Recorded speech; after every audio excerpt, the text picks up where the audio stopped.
My guest today is an author of a fantastic book called Tinker, Building Purposeful Experiences from a Classic Adventure Activities. He's the host of a great podcast called Vertical Playpen, which is all about adventure and experimental education. And he's here today to share his thoughts on team development and how we can challenge our students in a way that we might not have ever imagined. His website is high5adventure.org. I want to bring on today Mr. Phil Brown. Phil, welcome to TeacherCast. How are you today? I am really good, Jeff. It's winter still here in Vermont, so the snow is still on the ground, and I'm excited to ski this weekend. So I'm in a positive mood. I am excited to have you here. We were talking a little bit before the show about some of the neat things that you have going on. I am looking forward to deep diving into this. But first of all, tell us a little bit about yourself and what is going on these days at high5adventure.org. Yeah, so as you could probably hear, I'm not originally from the US. I came over to work a summer camp program. I'm originally from England, and found out about this idea that I could actually teach students. I was an English teacher in the UK, and that I could teach students how to be better humans, better people, involving them in the outdoor world, involving them in adventure education. And the more I've delved into this industry, the more excited I've become. I've stayed in the States. I've been here 18 years now. And I enjoy the fact that I get to work with educators by traveling around and teaching them how to build adventure programs. And I happen to also now be the president-elect of the board of directors for the Association for Experiential Education, which is that kind of umbrella term that we're really looking at when we talk about adventure ed. So I've deep dived into the industry, so that's what I'm doing right now. Well, that is certainly a term I'm not familiar with. And I think in 14 years of doing this show, I've never had this topic. What is experiential education? Yeah, I would say the best way to frame it, there's this concept called the experiential learning cycle. I think very basically it gets termed as we teach through experiences that allow the participants, the students, to have a reflective moment that allows them to learn from the experience. We've all kind of had this through our lives. We just haven't put a term really to it. If you trip over when you're walking through a trail in the woods and you trip over a root, what's the outcome is then you're more likely to start paying attention to the root systems, the trail, and you're less likely to trip again in the future. So there's an action. You reflect upon the action. You think about how we might change our actions in the future, and then you act again. So we go through this kind of cycle of learning. And what we do as experiential educators is create experiences that have us learn. And it might be through doing an activity in the classroom that gets us to communicate and learn about how we communicate with each other. Or it might be a more extreme version of going out to a ropes course and learning about how I deal with fear and risk about climbing, or it might be about responsibility. But the whole point of what we do is we create an experience that allows for learning. If you go back, experiential education was the original form of education before we got into public school education. It was that real basic form of have an experience and learn from it. Now, I know that sometimes we try to teach our students and say, I'm going to teach you this. And then sometimes we give them an activity and then we kind of go backwards and say, here's what we learned. Where did this concept come with? And I'm curious, being somebody who has trained adults and who has trained students, is there a difference with this philosophy when you do put people in these situations? Is there a difference between working with adults and working with students in this philosophy? I don't believe so. And I think actually it's critically as important to work with adults in experiential education as it is with kids. You can start them at a lower blank slate where they don't have the haze of experience in their past to have formed them in a certain way. They're a little bit more moldable. But actually, my role is really to teach educators how to do this in their programs. And what I tend to find, and I often tell this to the teachers that I'm working with, that the side benefit of me teaching you this is that you yourselves will have an experience that you will learn a lot from. And it might be about how you interact as staff. So I do a lot of faculty team development, but it also might be about the individual myself. I get to have that kind of, I'm not a counselor, so I'm not going in deep with psychology, but I am creating experiences where you have greater awareness. And I would say the only difference between taking students outside or doing this in the classroom is I would say the stretch of the experience is greater when I take groups outside of their normal environment. And so there's the benefits there. Now, you have a fantastic establishment up in Vermont, but you also do this with school districts on their own campuses. The website, again, is high5adventure.org. When somebody reaches out to you, or when a school district reaches out, what does that relationship look like? What happens if they come to your establishment? What do you do if you're bringing your team out to them? How does the program work? Yeah, I wouldn't say there's too much massive difference between what we're trying to do in both environments. I would say the biggest difference is that at our site in Vermont, we have a big ropes course. So it really allows a greater stretch environment. What I tend to say to faculties is that actually it's best if I go to your site where you're more comfortable. It's actually more cost effective too, but you'll have an experience where I can teach you how to utilize the things that you already have around you without having these kind of wow experiences out on the course. And then you going back to your own site and realizing, yeah, you don't have one. So the other fortunate thing about High Five, or the good thing about us, is that we actually build challenge courses. That's another department of ours. So ultimately, we could design an adventure program for your site that includes having a ropes course of your own. And no, I've said challenge course and ropes course, like they're synonymous. We call them challenge courses because they're not success courses. So intentional language there, because I think sometimes when people see ropes courses, they might assume like aerial adventure parks, like pay for play kind of entities, commercial, and we are more educational. So we create challenges that are actually challenging. So not every participant is going to succeed, and that's okay. There's intentionality about what we're teaching. Well, back up here, because when you're talking about ropes courses and challenges and working with teachers, are these permanent structures to the building, to the grounds, or do you show up and couple hours later, you roll everything out? Like, what are we looking at here? I know you talk a lot about team building. I'm sure this is all like, what is this for those who are trying to figure this thing out? Yeah, absolutely. So I would say what we are able to build and design is an adventure program that either can fit in a department, and I would say most schools tend to put them within their phys ed department. But realistically, they could be all departments are using these in some way. You might take your groups out and use these.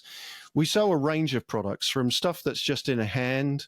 It's just $20 a deck of cards, maybe, all the way up to these ropes courses that are typically permanent structures, either built into trees or built in fields using poles, so telephone poles, and placed on the course.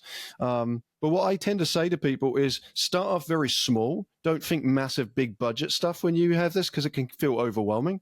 We actually sell game kits and we sell training modules that actually are propless. So I could come in and teach you just activities that you could do on the very basic level. And then we do adventure in the classroom, which is we have some products that you can set up in a classroom. It's stuff in a bag that you might unfurl, things that maybe people are familiar with as like tossable props like fleece balls, or it could be pool noodles or hula hoops and those kind of things. But it leads all the way up to you could have an adventure program that could have a big course.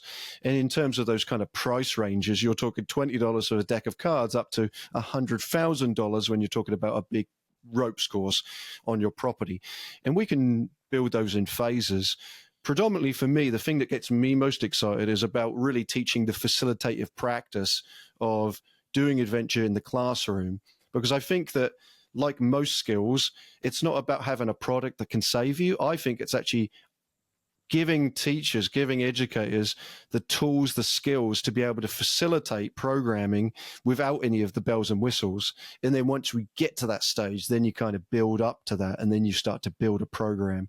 I think people fall foul of thinking, I want this big eye-catching course, but then they haven't got the basis to be able to, how do we actually develop a program? And so I think that that's where I'm always leaning. You keep saying the word program. I would imagine anybody who's trying to develop that social emotional connection, students who, for lack of a term, need that activity, need to be getting up, needing to be moving around. Something like this, as you mentioned, could be small or it could be a large permanent structure.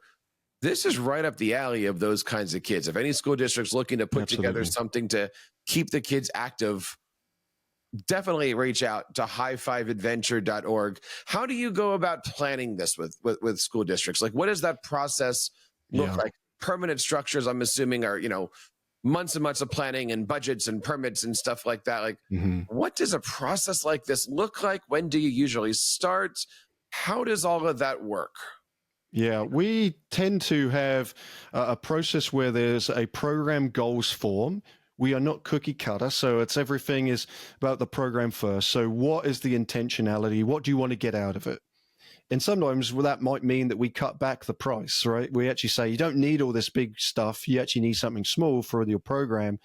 And the way that we design it is with a program person like myself, a trainer, facilitator, educator, and then one of our construction guys will normally then do a conversation via Zoom or any where we'll have an intake form and we'll ask you questions. What's your budget? What's the aim? What's the goal? How many minutes do you have with your students in your classes? Is it a 42-minute block? Do you have the potential to go double block? Start designing that, and then we'll actually come and visit the site for free. So there's no cost to you. We'll come out to you and just talk about it and do a walk of your program and learn about you, because I think that the connection between an organization, two organizations, is the core of anything. It's the relationship. And so I'm not here trying to sell a product. I'm actually kind of building a skill set for your program. And normally that plays off for us in both ways. We start to see what your program works like. We start to see what your needs are. We can give you the skills that we think you need in that moment, the products that you might want to consider, and then we build from there. So it's all about conversation and connection. I spend my days teaching middle school. And one of the things that I noticed about middle school students in general here is they know what they know and they know what they don't know. But problem solving is not always their forte. And again, I've got 11-year-old triplets. I'm seeing it in my own kids. I'm seeing it in the kids that I teach.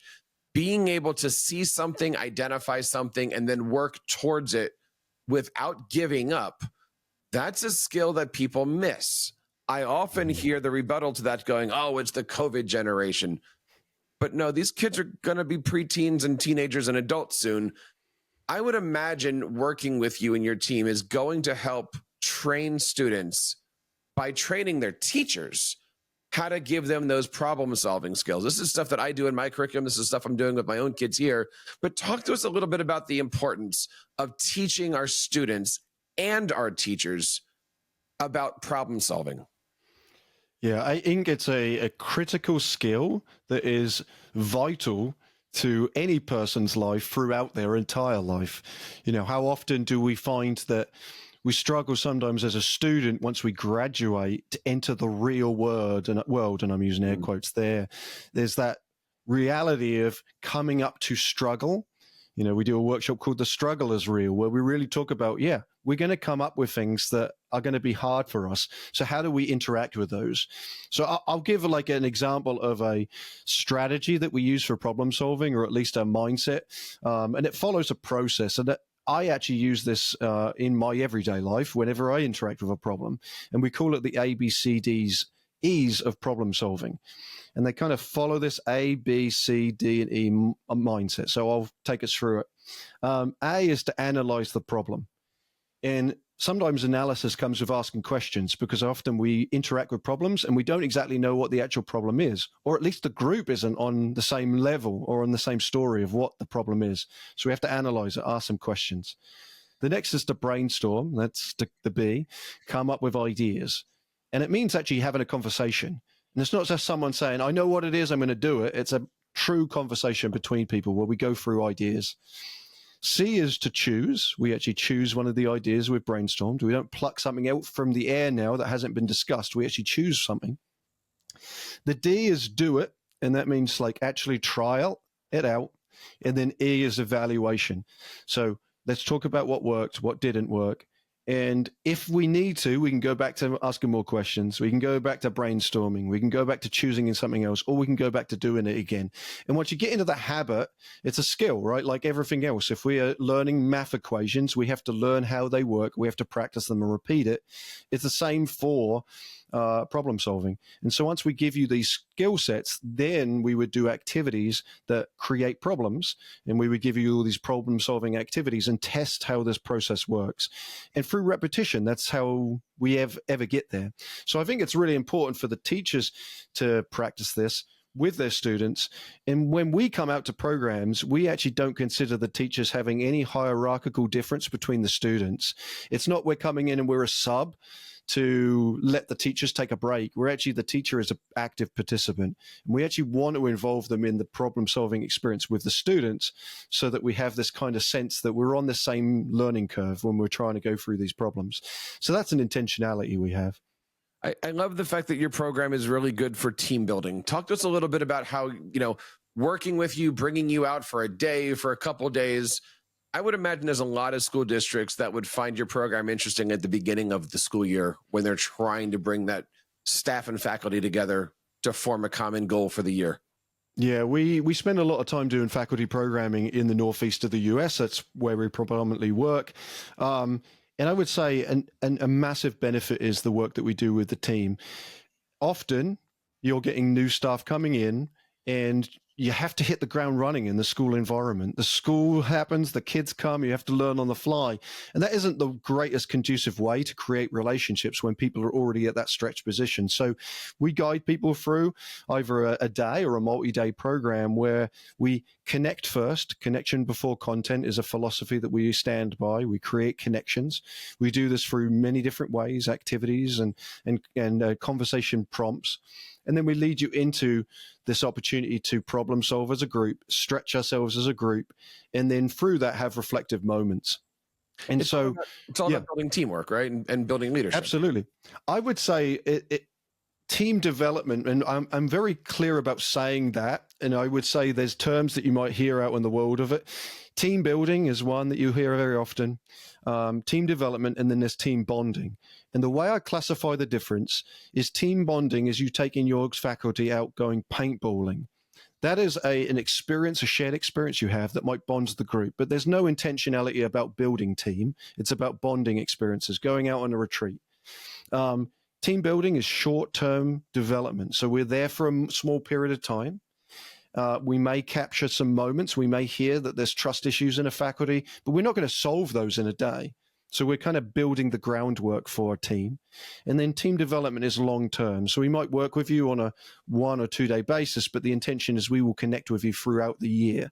So that might be small moments virtually during a PD moments through the year. We might come back, and that's more development based. So different markets, depends on what people want. But often people might reach out and say, we have this issue, we want you to solve it. And my go-to response is, we're probably not going to be able to solve that in a day. And so what we can do is we can build the groundwork, and that's where team building, that's where that phrase often comes from. What have you learned by working with educators on this different team building?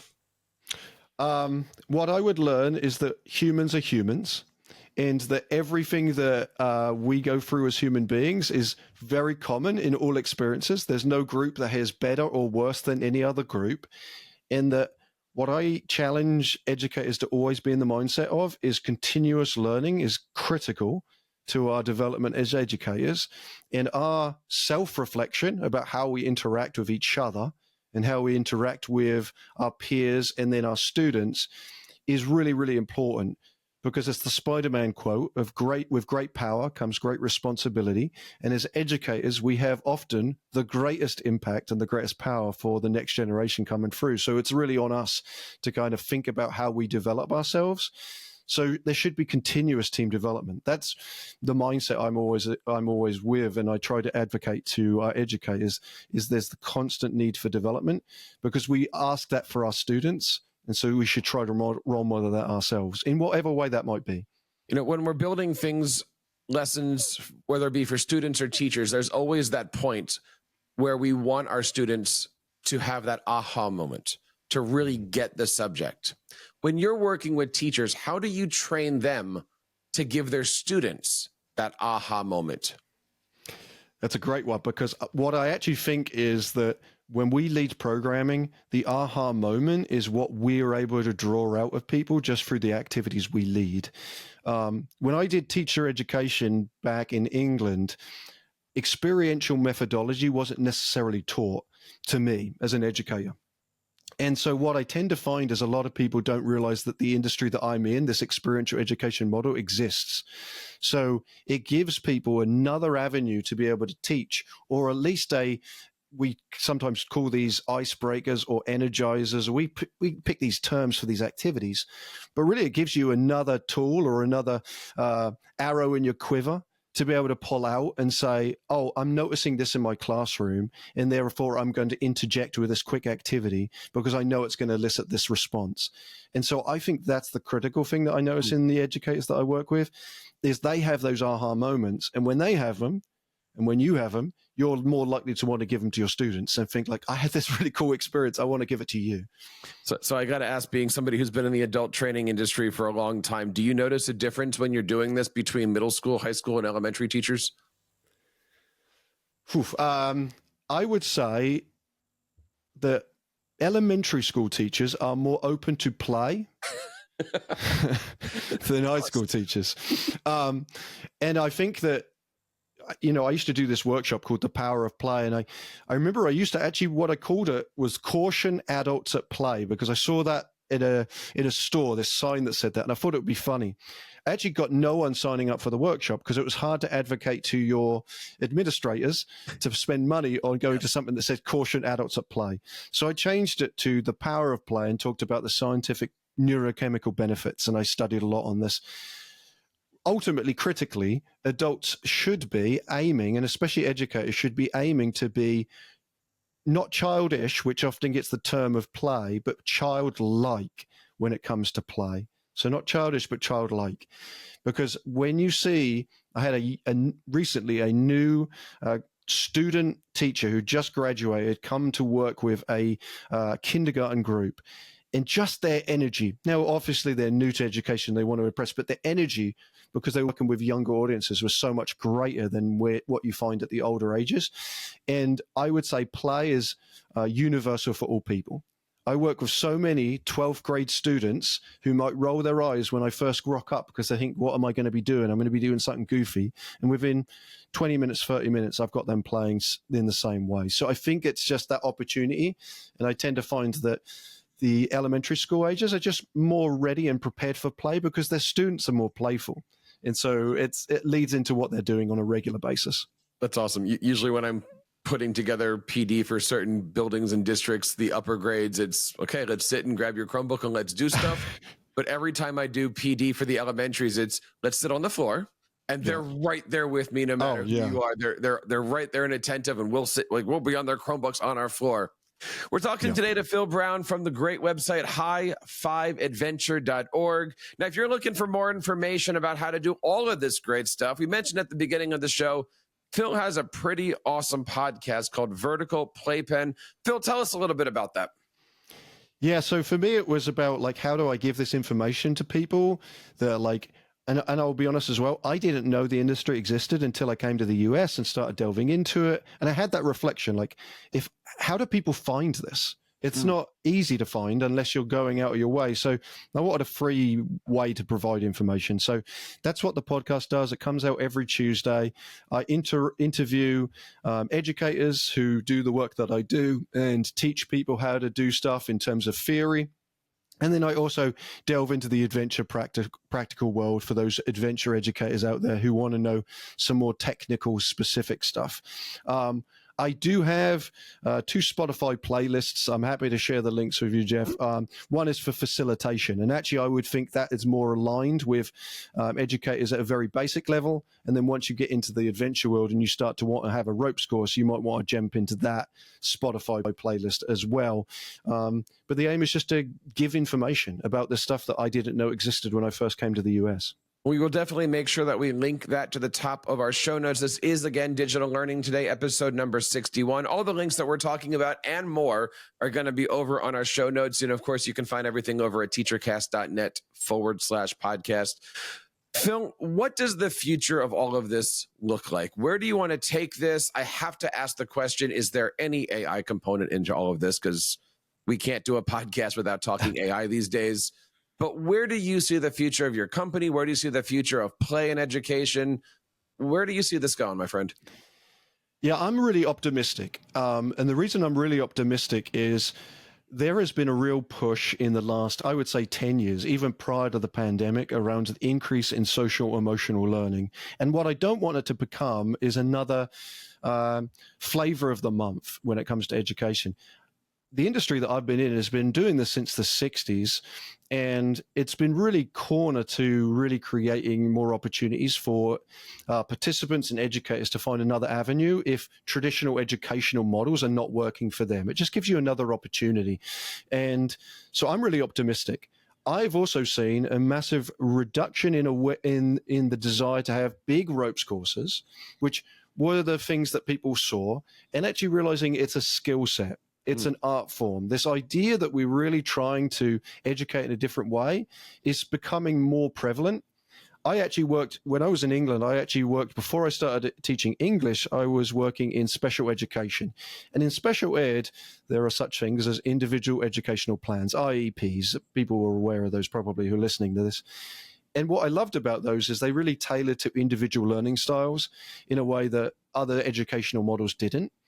And it was often based on medical parameters, like whatever does deeming the student might need a different way that we teach. The reality is we all could benefit from individual educational models, or at least ideas of how can we find people where they're at.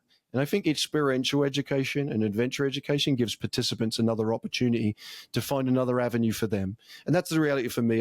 I was, as an adult, diagnosed with ADHD, as a lot of people probably have been, who were maybe, like myself, raised in the 80s and the 90s. It just wasn't categorized. It wasn't assessed in the same way. So I kind of struggled in education and yet went into education.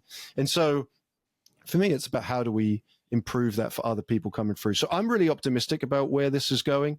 As it relates to AI, I have a lot of colleagues who have already been delving into the rabbit hole of AI and looking at about how this might also serve us in terms of activity development, interaction with people, the way that we frame stuff, the way that we write books and terms on this information. So it gives opportunity as well. And like we're doing right now, the virtual world is also another opportunity. I have a hybrid style of education, but I think it stretched us. The pandemic stretched us, and I think that gave us opportunity. And I know a lot of people talk about participants and students now being socially declining because of maybe COVID. Maybe if they're a fifth grade, they've got the social skills of a fourth or a third grader. I would just say this gives us greater opportunity to really talk about these subjects, talk about emotions, talk about social skills in a greater way, and ensure that all educators have the skill sets to be able to provide that to their students. Because I often feel bad for educators who are getting forced on to solve all the problems, the world's ills at a young age. And so giving skill sets is really important to me. The website is high5adventure.org. The podcast is called Vertical Playpen. Phil, are there any other links that we should be aware of if we're listening to this in our cars? No, I would just say I'm also on Instagram at Vertical Playpen. So if the visual medium of quick, short, snap information and you like tips and tricks on Adventure Ed, find me there. And then I often will post small snippet tips on there. If you don't have the bandwidth to listen to a full podcast or to go to the website, you can always check that out there.